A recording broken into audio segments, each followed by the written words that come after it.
কেউ একজন বলো সে আমাকে বইটি দিতে চেয়েছিল। দুটো ভার্ব আছে, একটা দিতে আর একটা চেয়েছিল।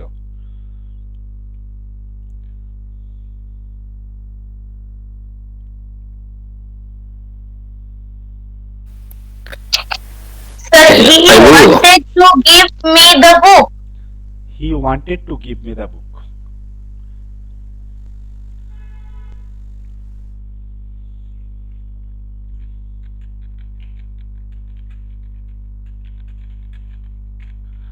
নীল অ্যাকচুয়ালি একটা সেন্টেন্স আমরা একাধিক ভার্ব কিভাবে লিখি সেটা নিয়ে আজকে ক্লাসটা করাচ্ছি, যেটা পার্টিসিপেল একটা পার্ট ছিল। পার্টিসিপেলের পরে ইনফিনিটিভ টুটা করছি এখন, ঠিক আছে? আজকে জয়েন করতে দেরি হয়ে গেল তো, রেকর্ডিং হচ্ছে আশা করি, তাই তো? হ্যাঁ, জাস্ট শুরু হলো তো, হচ্ছে রেকর্ডিং হচ্ছে। আচ্ছা আচ্ছা আচ্ছা। তো পার্টিসিপেট ইনফিনিটিভ টু তখন ব্যবহার করি যখন আমাদের কোনো একটা পারপাস বোঝাবে, দুটো ভার্বের মধ্যে রিলেশনটা একটা উদ্দেশ্য বোঝাবে। এটা একটা রাফলি আইডিয়া, তাই বলে এটা না যে সবসময় হয়, গ্রামার তো বুঝতেই পারো কিছু কিছু এক্সেপশনাল জিনিস থাকে। তো যখন দুটো সেন্টেন্সে দুটো ভার্বের মধ্যে মেইন ভার্বটা সেটাই থাকবে যেটা ফিনিট ভার্ব, বাক্যটাকে মিনিংফুলি শেষ করবে, তাকে দিয়ে আমরা ট্রান্সলেশনটা লিখবো। সেকেন্ডারি ভার্বটা যদি কোনো পারপাস বোঝায়, সেকেন্ডারি ভার্বের সঙ্গে প্রাইমারি ভার্বের যদি রিলেশনশিপটা কোনো পারপাস বোঝায়, তখন আমরা টু দিয়ে যুক্ত করব। সব সময় যে দিতে, করতে, দেখাতে এইসব হয় না। ধরো এরকমও হতে পারে, আহ, ধরো একটা সেন্টেন্স লিখলাম, আমি খেলা দেখার জন্য আহ,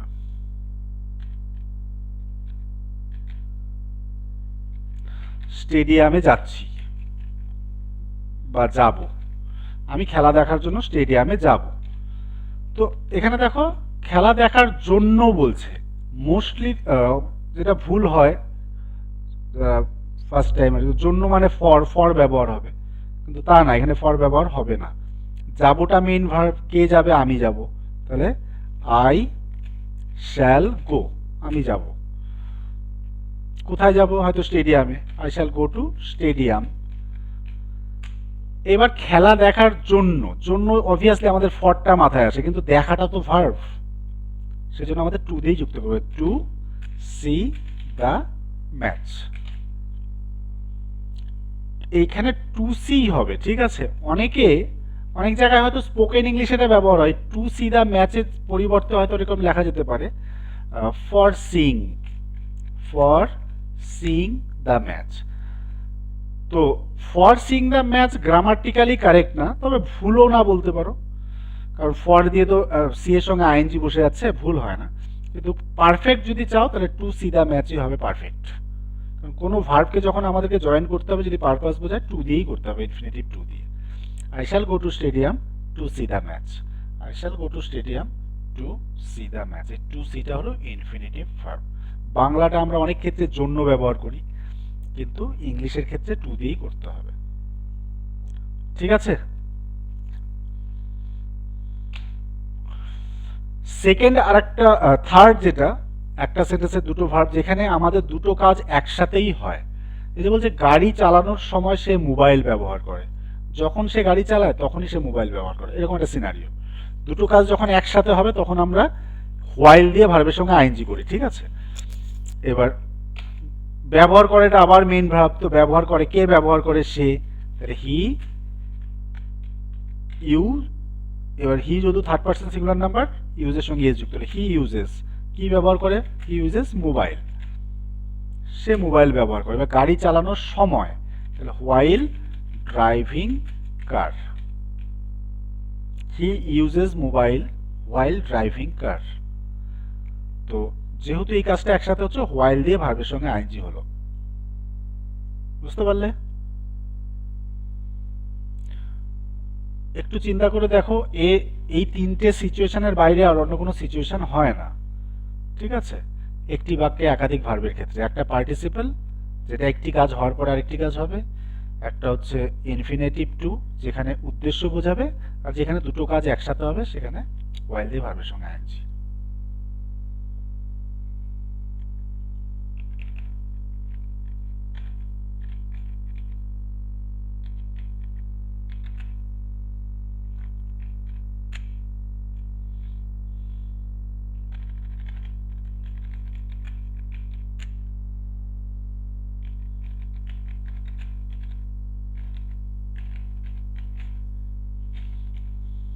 আমি কয়েকটা দিচ্ছি, করো তো।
সবাই একটু তাড়াতাড়ি করো।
হয়েছে, কেউ বলবে?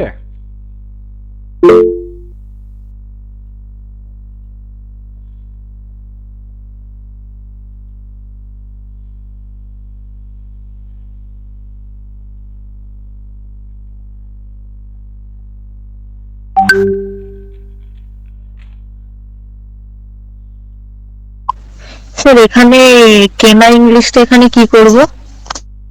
বাই।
শুরু করব।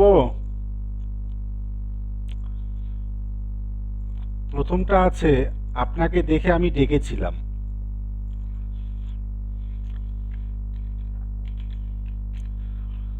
তো দুটো ভার্ব আছে, একটা ডেকেছিলাম একটা দেখে, তাই না? তো ডেকেছিলাম কি কনসিডার করব। তো কে ডেকেছিল? আমি। আই কল্ড ইউ, আমি আপনাকে ডেকেছিলাম। বলছে আপনাকে দেখে, মানে দেখার কাজটা আগে হয়েছে, আর ডেকেছিলাম যেহেতু পাস্ট টেন্স, তাহলে হ্যাভিং সিন ইউ। এটাই হয়েছে তো?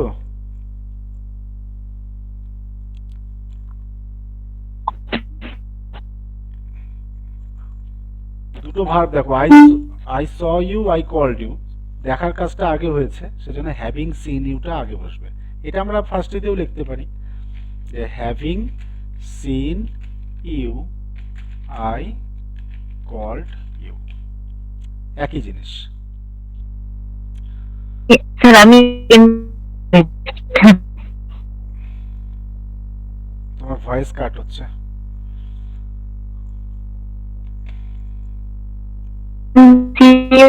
I called you. I am fast. I called you having seen you. ওটা বলিনি। আচ্ছা, দেখো না, শব্দ শুনে আমি বাড়ি চলে যাই, তো শোনার কাজটা আগে হয়েছে, তো আমরা ডাইরেক্ট এখানে পাস্ট টেন্স যেহেতু বলছে, তাহলে হ্যাভিং হার্ড এ সাউন্ড, শব্দ শুনে আই ওয়েন্ট হোম। জিনিসটা সিম্পল। তারপরেরটাও একই, চোরটি পুলিশকে দেখে পালিয়েছিল, দেখার কাজটা আগে হয়েছে, having seen the police the thief fled. মানে জিনিসগুলো একই, চিন্তা করে দেখো। আমি বেশি করে দিলাম এই কারণে, কারণ এখানে ডাউট হয় বেশি, তো মানে একই জিনিস আমি বারবার দিয়ে দিলাম। সবগুলো দেখো পাস্ট টেন্স আছে বলে হ্যাভিং হলো, যদি প্রেজেন্ট টেন্স হতো তাহলে ভার্বের সঙ্গে আইএনজি হতো, এতটুকুই পার্থক্য। আমি একটি মোবাইল কিনতে চাই, দুটো ভার্ব, একটা কেনা আর একটা চাওয়া। তো চাওয়াটাই যেহেতু মেইন ভার্ব, প্রিন্সিপাল ভার্ব, কে চায়, আমি চাই, তাহলে আই ওয়ান্ট, আমি চাই। কি চাই, মোবাইল কিনতে, উদ্দেশ্য বোঝাচ্ছে, to buy a mobile, I want to buy a mobile.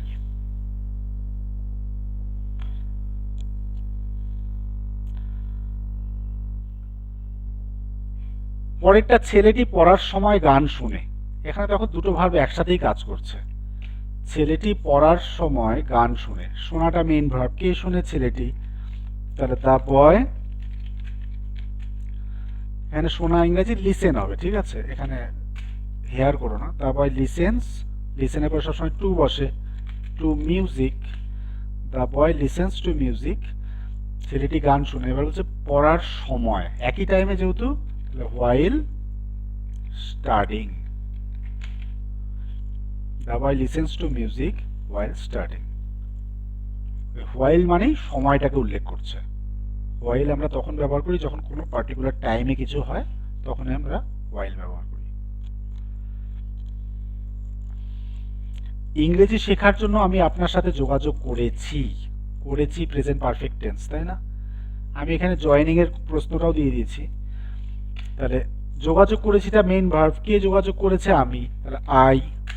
যোগাযোগ করেছি প্রেজেন্ট পারফেক্ট টেন্স, তাহলে আই হ্যাভ, ভার্বের third form, contacted you, I have contacted you, আমি যোগাযোগ করেছি আপনার সাথে। এবার বলছি ইংরেজি শেখার জন্য, শেখাটা এখানে উদ্দেশ্য, তাহলে to learn English, I have contacted you to learn English. একটু ভাববে, ভাবনার সাথে কোনো কোশ্চেন এলে আমাকে করবে, জিনিসগুলো খুব প্রয়োজনীয় শেখা। আর এক্সাম্পল এই এত আকারেই করা উচিত, তবে জিনিসগুলো ক্ল্যারিফাই হবে। এক্সাম্পল না প্র্যাকটিস করলে কখনো ক্ল্যারিফাই হয় না।